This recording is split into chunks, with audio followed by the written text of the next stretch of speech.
اعوذ باللہ من الشیطان الرجیم بسم اللہ الرحمن الرحیم۔ سب معزز ناظرین اکرام کو میری طرف سے بعد والسلام علیکم۔ امید ہے کہ آپ سب لوگ خیریت سے ہوں گے۔ اللہ تعالیٰ آپ کو اپنی حفظ و ایمان میں رکھے، صحت اور ایمان والی زندگی عطا فرمائے، اور اللہ تعالیٰ ہمارا انجام بخیر کرے۔ بعض لوگوں کو میں نے دیکھا ہے کہ کوئی بات ہوتی ہے تو فوراً کہتے ہیں کہ معجزہ ہو گیا یا معجزہ ہو گیا۔ تو میں یہاں کلیئر کر دینا چاہتا ہوں کہ معجزے اب نہیں ہونے، اب جو بھی ہوگا وہ کرشمہ ہوگا۔ آپ ذرا احتیاط سے، جو لوگ بات بات پہ کہہ دیتے ہیں قیامت آ گئی، عذاب آ گیا، معجزہ ہو گیا، یہ الفاظ استعمال نہ کیا کریں۔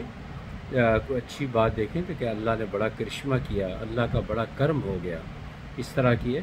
تو اس کی میں فردر ایلیبوریشن، اس کو اچھے طریقے سے بیان کرنے کے لیے میں آپ کو حضرت عزیر علیہ السلام سے منسلک ایک واقعہ سناتا ہوں۔ حضرت عزیر علیہ السلام قوم بنی اسرائیل کے ایک نبی تھے، اور آپ بیت المقدس کے پاس بیٹھ کر اللہ پاک کے دین کی تبلیغ فرماتے، لیکن وہاں کی قوم جو تھی خود سر تھی، بدعمالیوں کی وجہ سے ان پر اللہ کا عذاب اس شکل میں آیا کہ ایک بہت بڑا بادشاہ تھا بخت النصر، اس نے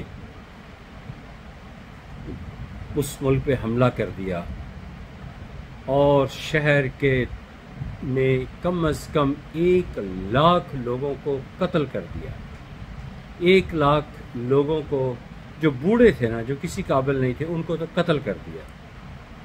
40,000 ان علماء کو قتل کر دیا جن کو تورات زبانی آتی تھی، اور تورات کو ایک انگور کا درخت یا بیل جہاں لیتی اس کی گہرائی میں دفن کر دیا۔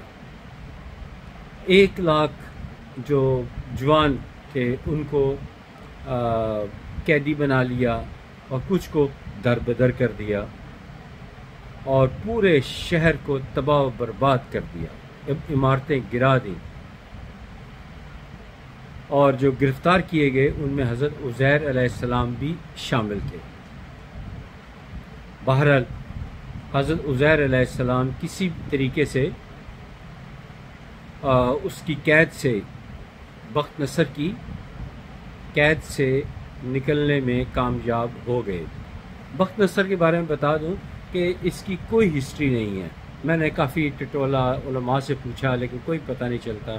صرف یہی ہے کہ ایک پتھر تھا جس کا پتھر کا نام نصر تھا، اس کے پاس یہ لاوارث چھوٹا سا بچہ پڑا ہوا ملا تھا، اور پھر یہ اس لیے اس کا نام بخت نصر پڑ گیا کہ یعنی اس پتھر کا بیٹا ہے۔ آگے اس کی تفصیل بتاتا ہوں۔ تو بہرحال قسمت اس کی اچھی تھی، یہ بابل کا گورنر کا قائم ہوا، بعد میں ترقی کرتے کرتے بہت بڑا بادشاہ بن گیا۔ اس نے یہاں تباہی کر دی، بہت فنائی کی، بہت قتل و غارت کی۔ حضرت عزیر علیہ السلام جب رہائی سے قید حاصل کی تو واپس اپنے شہر آنے کو جی للچایا۔ جب وہ اپنے شہر میں داخل ہوئے تو آپ کو بہت دکھ ہوا کہ سارا شہر تباہ ہو چکا ہے، کوئی چیز سلامت نہیں رہی سوائے درختوں کے جو پھلوں سے لدے ہوئے تھے۔ آپ نے اپنے گدھے کو درخت کے ساتھ باندھا اور تازہ پھل جو تھے وہ اتار کر کھائے، اور اپنا مشکیزہ تھا اس کے اندر انگور، اس کا رس بھر کے رکھ لیا، اور چونکہ کچھ سفر کر کے آئے تھے تو اسی درخت کے نیچے آرام کرنے کی نیت سے لیٹ گئے۔ اب وہ تو اپنی طرف سے سوئے، لیکن اللہ تعالیٰ نے ان کی روح قبض کر لی ہوئی تھی، اور اسی دوران پھر حالات بدلتے رہے۔ کہیں آتا ہے 70 سال کے بعد، کہیں آتا ہے 100 سال کے بعد، لیکن کنفرم بات جو آتی ہے کہ 70 سال کے بعد ایک اچھا انسان وہاں سے گزرا، اچھا بادشاہ ہی تھا، گزرا اور اس نے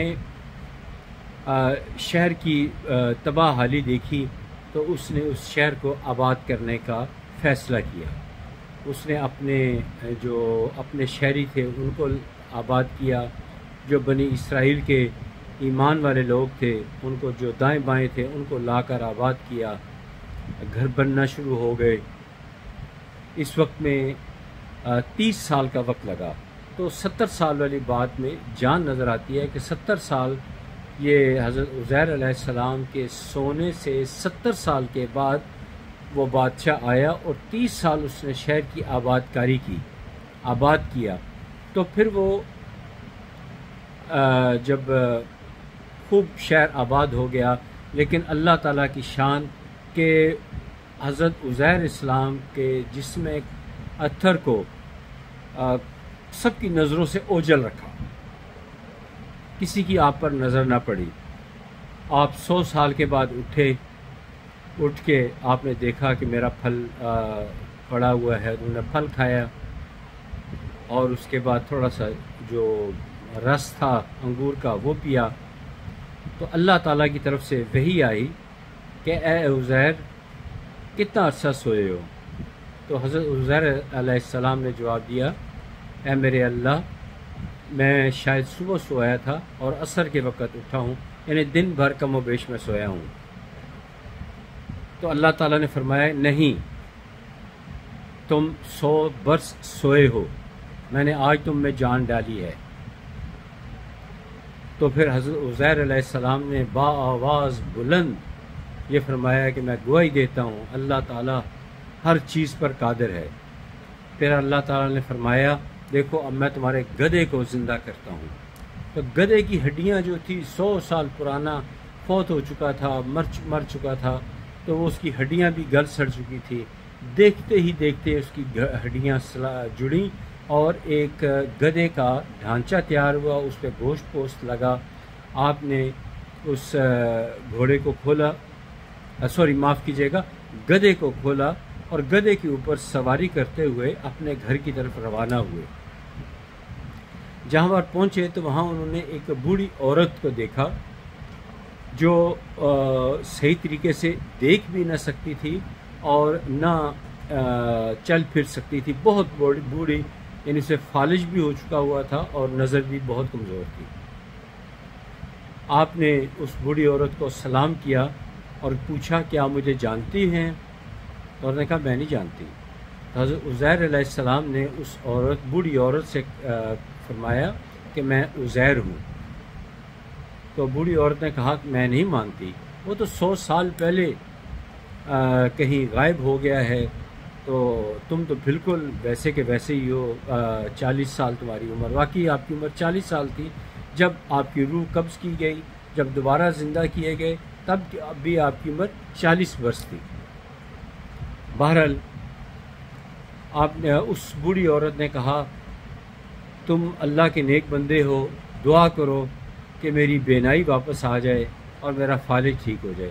آپ نے دونوں ہاتھ بلند کیے اللہ تعالیٰ کے آگے، تو اس بوڑھی عورت کی بینائی واپس آ گئی اور اس کا فالج کی بیماری بھی جاتی رہی۔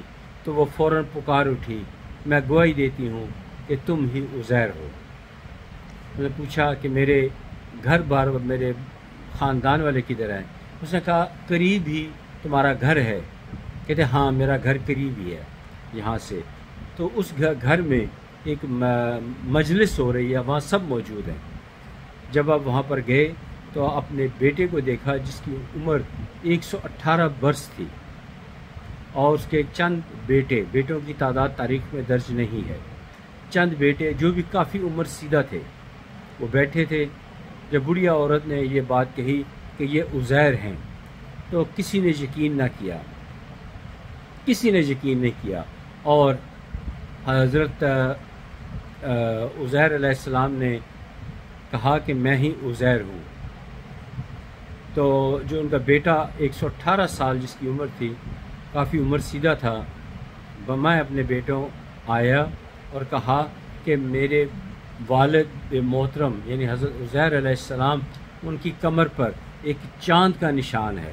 آپ نے فوری طور پر اپنی کمر ننگی کی اور دیکھا تو چاند کا نشان تھا۔ آپ کے بیٹے اور آپ کے پوتوں نے تو یقین کر لیا، لیکن لوگوں نے کہا کہ نہیں، اگر یہ عزیر ہیں تو یہ تورات جو ہے یہ زبانی سنائیں۔ آپ نے فر تورات سنا دی۔ لوگوں نے پھر شک کیا کہ اس بات کی کیا گواہی ہے کہ یہ صحیح تورات سنائی ہے۔ تو وہاں جب یہ بحث چلی تو ایک خاصا عمر سیدھا آدمی جو آپ کے والد سے بھی بڑی عمر کا تھا، اس نے کہا کہ میں نے اپنے بڑوں سے سنا تھا کہ جب بخت نصر نے یہاں پہ تباہی کی تھی تو 40,000 تورات کے حافظوں کو قتل کیا تھا، اور ایک تورات جو بچی تھی جو تحریری شکل میں تھی اس کو فلاں انگور کی بیل کے نیچے، درخت کے نیچے دفن کیا تھا۔ سب لوگ وہاں بھاگے اور وہاں سے نکال کر لائے تورات کو۔ پھر آپ سے تورات سنی گئی، آپ نے حرف بحرف بالکل درست پڑھ کر سنائی، پھر لوگ آپ پر ایمان لائے۔ تو یہ اس طرح کے معجزے ہوتے ہیں کہ کس طرح 100 سال کے بعد آپ کو دوبارہ زندہ کیا گیا، آپ کے گھوڑے کو زندہ کیا گیا، اور تورات جو ہے فرجات تھی، پھل سلامت رہے، جو انگور کا جوس تھا وہ بالکل سلامت رہا، ہر چیز ٹھیک رہی۔ امید ہے کہ آپ کو میرا یہ واقعہ پسند آیا ہوگا۔ ایک نبی کا واقعہ ہے، سچا واقعہ ہے، اور قرآن پاک میں بھی ذکر ہے۔ تو آپ سب لوگوں سے گزارش ہے کہ اللہ تعالیٰ سے دعا کریں کہ یہ جو اچھا یہ ایک قدم میں نے اٹھایا اور آپ نے سننے والا قدم اٹھایا، اس کے طفیل اللہ تعالیٰ ہم پر رحم فرمائے، دنیا اور آخرت اچھی فرمائے، انجام بخیر فرمائے، دنیا میں بھی عزت سے رکھے، آخرت میں بھی عزت سے رکھے، آمین ثم آمین۔ آج کی ویڈیو ختم ہو رہی ہے، اجازت چاہتا ہوں، میں کوئی خطیب نہیں ہوں، میرے خطابت یا بات کرنے کے انداز میں کبھی کوئی کوتاہی ہوئی ہو تو اللہ کے واسطے معاف کر دیجیے گا۔ میرا مقصد صرف دین اسلام، اللہ کے رسول، انبیاء اکرام، اولیاء اکرام، ان کی خدمات، ان کا ذکر کرنا اور آپ تک پہنچانا ہے، اور آپ پہ اخلاقی ذمہ داری ہے کہ آپ اس کو شیئر کریں، ہو سکے تو اپنے بچوں تک بھی اس کو پہنچائیں، ان کو سنائیں، تاکہ وہ موبائل جیسی وبا سے دور ہو سکے۔ یہ ان کو اتنا چسکا پڑ جائے کہ وہ روزانہ جو ہے وہ اس آپ سے پوچھیں کہ آج کوئی نیا واقعہ سنائیں۔ اسی لیے میں کوئی وقفہ نہیں کرتا، روز بروز کوئی نہ کچھ آپ کے لیے شیئر کرتا رہتا ہوں۔ تو آج کی ویڈیو اور لوگوں نے کہا ہے کہ اپنے جو یوٹیوب کو سرچ کرنا ہو تو کیا طریقہ کار ہے، تو آپ صرف یوٹیوب پہ جائیں اور سرچ میں لکھیں سعد اختر اسکالر، SAAD سعد، آگے اختر AKHTAR، اور اسکالر کا SCHOLAR۔ تو میری سب ویڈیوز آپ کے سامنے آ جائیں گی۔ دل کرتا ہے تو لائک سبسکرائب کریں، لیکن بچوں تک ضرور پہنچائیں، ان کو سنائیں، اور دل کرے تو شیئر بھی کر دیں۔ آج کی ویڈیو ختم ہوئی، اجازت چاہتا ہوں، انشاءاللہ پھر ملاقات ہوگی۔ السلام علیکم ورحمۃ اللہ وبرکاتہ۔